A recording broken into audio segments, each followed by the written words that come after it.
Hello and welcome to this new episode of Wouldn't What You Don't Need. In this video, we are going to learn how to go from a faded display, and this is a Casio DW-290 from the mid-90s. The numbers are not very crisp, to this kind of display. This is a much more recent DW-290. I think it's from the early 2010s, and as you can see, the numbers are much more legible. We are going to need this Phillips screwdriver small to open the case back, a cutter, or I like to use the small blade on a Victorinox. Some graph paper is optional, but it can help.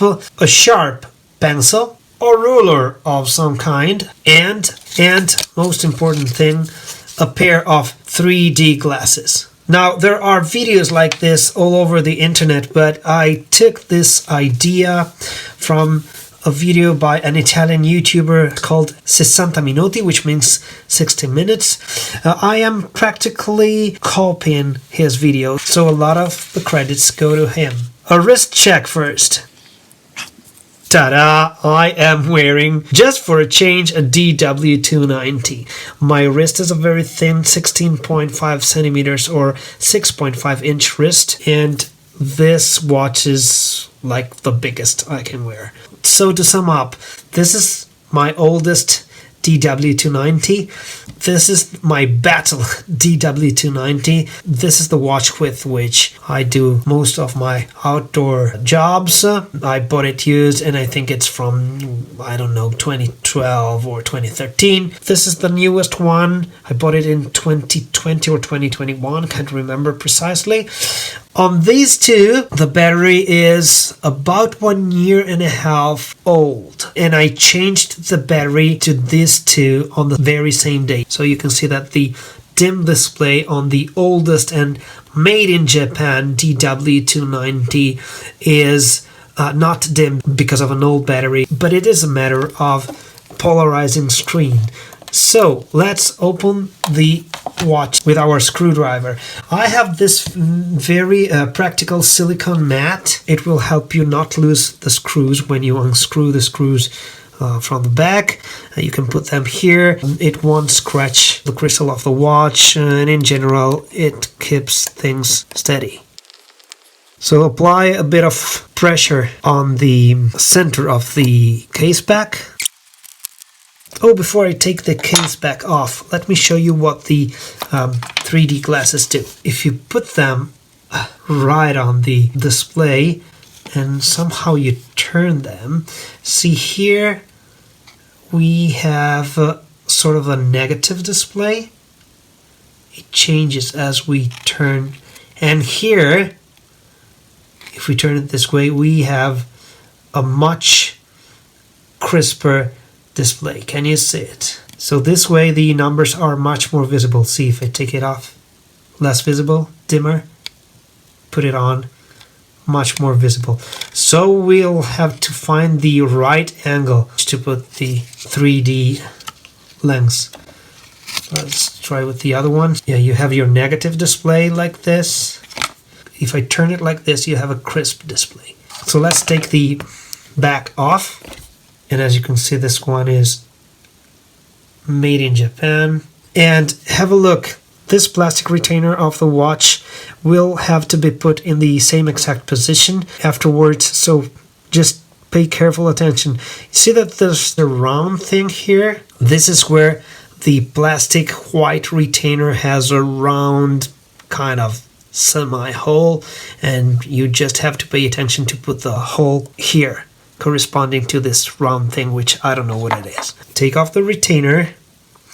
There's the O-ring, and I have a new O-ring for this watch, but I won't change it for now. Take the module out.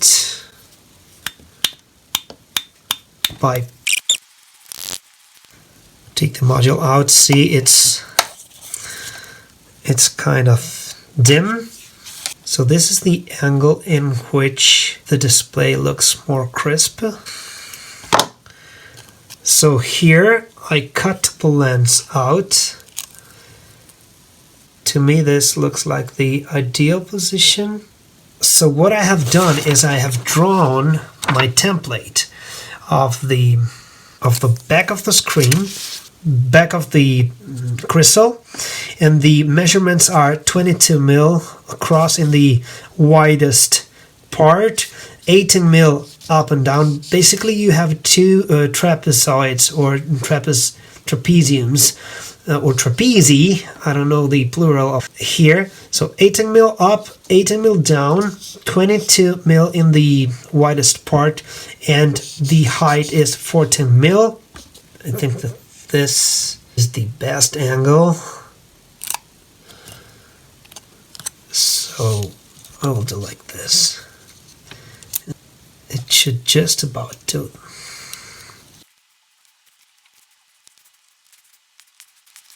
So after doing this messy operation, I can see if it fits, then I will clean it. It doesn't have to be perfect, as you can see. It doesn't have to be It doesn't have to be perfect, as you can see. It doesn't have to be perfect, as you can see.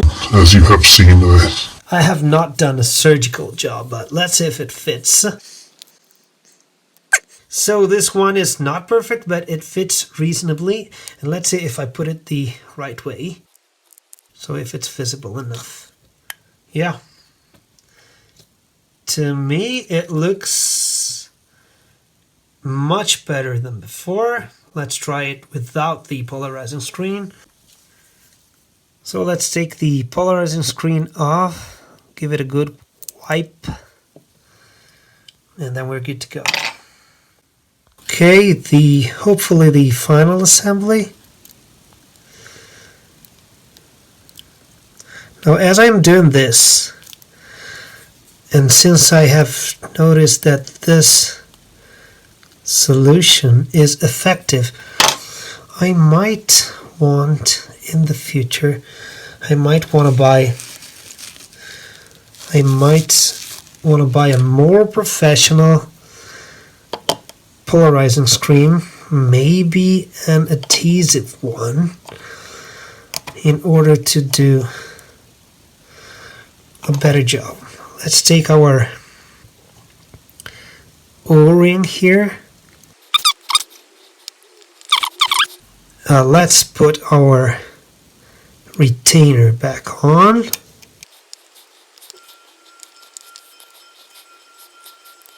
So I'm having some troubles inserting the module properly. I don't know why.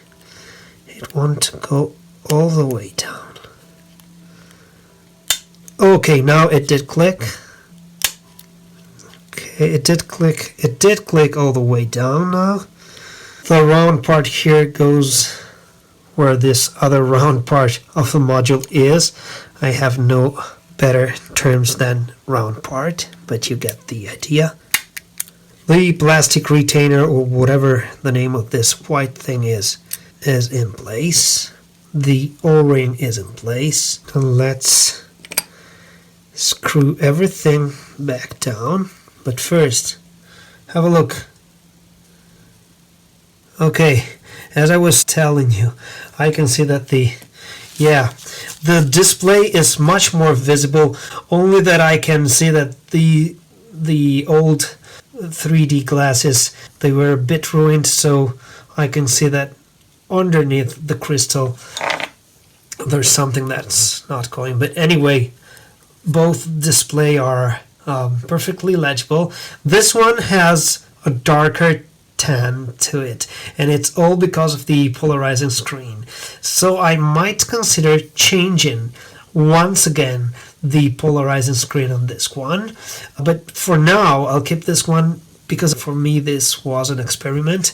I have never opened the case back of a digital watch before, and I was kind of afraid of messing everything up. I just did a semi-sloppy job, but anyway, if I did it once, I can do it better the second time.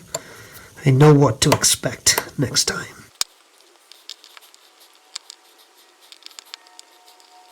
Three and